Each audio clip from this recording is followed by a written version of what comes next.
Raden Katong telah berada di Taman Sari bertemu dengan Niken Gandini. Raden Katong menahan nafas sejenak sambil mengucapkan mantra asmara.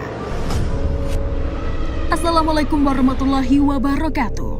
Berjumpa dengan Kirana di channel Eka Harnawa. Sebelum melanjutkan untuk melihat videonya, silakan klik tombol subscribe dan aktifkan lonceng notifikasi supaya kamu mendapatkan info menarik terbaru dari kami. Setelahnya berkata Raden Katong dengan lembut, "Nimas Niken Gandini, aku bukan pencuri. Pencuri juga bukan musuh. Kedatangan saya ke sini ingin mencocokkan berita yang saya terima. Benarkah bahwa Putri Ki Demang kecantikannya tiada tanding? Kini aku membuktikan sendiri bahwa kabar itu memanglah benar. Nimas Gandini, aku ini Raden Katong." Mendengar kelembutan perkataan Raden Katong, hati Niken Gandini menjadi luluh, lalu bertanya kepada Nawang Sari, "Biung, betulkah ini orang yang Biung ceritakan itu?" "Betul Mas Roro," Nawang Sari menjawab. "Iya, inilah Batara Katong yang Biung ceritakan itu.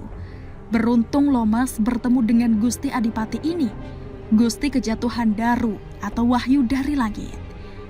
"Iya Biung, tetapi ini mimpi atau kenyataan Biung?"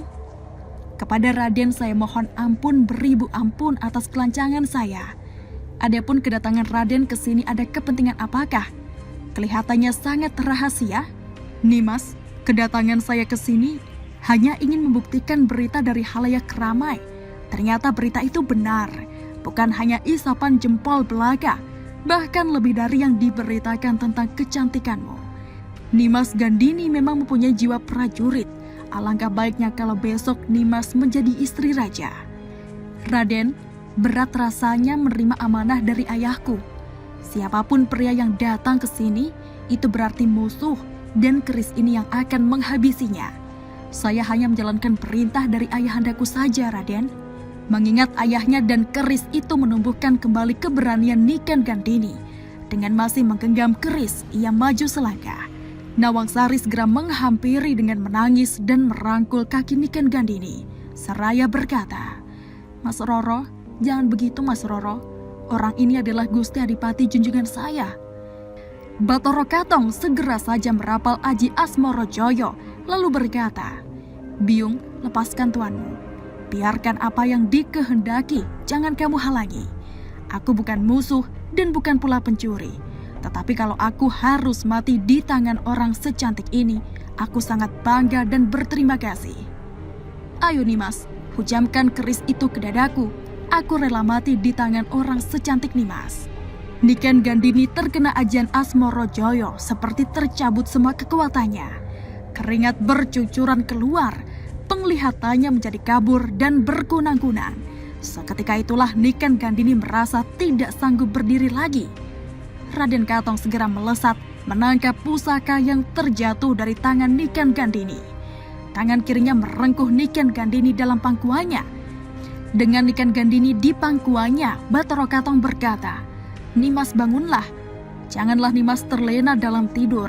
Besok kalau sudah selesai pekerjaanku ini, kamu akan saya boyong ke Kadipaten Ponorogo untuk bersama-sama menikmati kebahagiaan. Selamat tinggal Nimas." Raden Katong setelah mendapatkan pusaka lalu bersembunyi di taman. Nawang Sari menangis terseduh-seduh, berpura-pura gugup. Saat itu waktu menjelang pagi, suara di luar sudah ramai. Rupanya kehadiran Raden Katong, Selo Aji, Kyai Mirah dan Joyo Dipo telah diketahui musuh. Suara kentongan terdengar dipukul bertalu-talu pertanda ada bahaya. Orang-orang Kademangan berhamburan keluar, berlarian ke sana kemari mendengar pertanda musuh datang. Namun, karena gugupnya, mereka bertempur tanpa dapat melihat dengan jelas siapa lawan dan siapa kawan. Sehingga terjadilah peperangan yang tidak beraturan, bahkan beberapa di antaranya berperang dengan kawan sendiri. Tidak mengherankan banyak yang tewas sia-sia. Patih Selo Aji segera menyadari kehadirannya telah diketahui lawan. Maka ia segera mengamuk dengan bersenjatakan pedang. Pengalamannya di medan perang telah memberinya banyak pengalaman peperangan. sehingga tidak mengherankan setiap kelebat pedangnya selalu diikuti tewasnya satu, sehingga tidak mengherankan setiap kelebat pedangnya selalu diikuti tewasnya salah satu prajurit Kademangan, sehingga mayat yang tewas semakin bertambah. Matahari pagi menampakkan sinarnya di Kademangan Surukubang. Terkejutlah Ki Demang. Di sekitarnya terlihat beberapa mayat anak buahnya bergelimpangan. Kemurkaan Ki Demang memuncak. Dilihatnya sekeliling, tampak 3 orang musuh telah memasuki Kademangan. Dengan sedikit loncat, Ki Demang telah berhadapan dengan ketiganya. Namun karena jumlah yang tidak seimbang, maka tidak aneh kalau Ki Demang terdesak. Ki Demang mundur sambil merapal ajiannya dan mengacungkan kerisnya, Jabardas. Seketika suasana menjadi gelap gulita. Bahkan untuk memandang tangan sendiri saja sangatlah sulit. Ki Ageng Mirah tidak kalah cerdiknya. Segera dirapalnya ajian sambil mengucapkan mantra. Kedua telapak tangannya diusap-usap. Seketika itulah keluar asap dari telapak tangan Ki Ageng Mirah. Asap ditiup dengan keras. Sontak datang angin topan dalam kegelapan sehingga keadaan terang benderang kembali seperti semula. Namun, Ki Ageng Kutu telah lenyap, telah berada di sebelah utara sungai. Raden Katong, Kiai Mirah dan Selo Aji berlari mengejar. Ki Demang mengetahui kalau ketiga musuh mengejar. Maka Ki Demang berhenti mencari tempat berlindung yang lebih aman. Setelah dekat dengan tempat yang diperkirakan sebagai persembunyian Ki Demang, Raden Katong berkata sambil mengacungkan keris condong rawi. "Hei Ki Demang Kutu, kalau kamu seorang kesatria, hadapilah aku dan lihatlah apa yang ada di tanganku ini. Menyerahlah. Aku datang ke sini tidak untuk berperang dan tidak untuk mencari musuh. Ketahuilah kedatangan saya ke sini untuk mendirikan negeri dan untuk menyebarkan agama. Adapun kamu semua kalau memang tidak mau dan tidak senang dengan agamaku, tidak jadi apa. Asal kamu tidak mengganggu, kami pun tidak akan mengganggumu. Kalau kamu bisa kutata, akan saya akui kademanganmu dan kujunjung derajatmu, dan tetap dimuliakan oleh rakyatmu." Mendengar itu Ki Demang dengan kasar berkata, "Baik perkataanmu itu, kamu memberi petuah kepada orang sepertiku. Kau anggap aku ini anak kecil? Aku tetap tidak mau mengakui kekuasaanmu.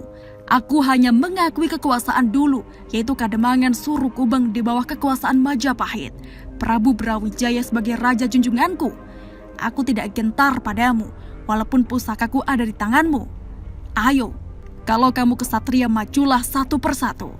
Raden Katong memberikan perintah pada Patih Selo Aji. Dengan cekatan Selo Aji melompat sambil mengarahkan tombak Tunggul Naga ke arah Ki Demang. Pandangan Ki Demang menjadi kabur hingga tidak dapat melihat apapun. Namun Ki Demang sudah tahu rahasia tombak itu. Sewaktu tombak dihujamkan Selo Aji, Ki Demang melemparkan ikat gadung atau ikat kepala hitam. Seketika itu hilang kekuatan dan sinar tombak itu. Si naga sudah tidak dapat menganga lagi. Tombak Tunggul Naga terlilit dan terbungkus oleh ikat kepala yang dipakai Ki Demang. Ki Demang sesumbar, "Ayo kejarlah aku. Aku tidak takut denganmu." Meskipun sesumbar, namun Ki Demang merasa tidak mampu untuk menghadapi ketiga musuhnya. Ki Demang menghilang meninggalkan tempat itu. Raden Katong berusaha mengejarnya, namun usahanya gagal, terhalang oleh hutan pandan. Raden Katong memerintahkan kepada beberapa orang desa untuk membersihkan pohon pandan itu. Tetapi cara itu membutuhkan waktu lama, sehingga pencarian Ki Demang semakin jauh. Terima kasih sudah melihat video ini. Jika ada kritik, saran, silahkan tulis di kolom komentar. Sampai ketemu di video selanjutnya. Kirana pamit. Wassalamualaikum warahmatullahi wabarakatuh.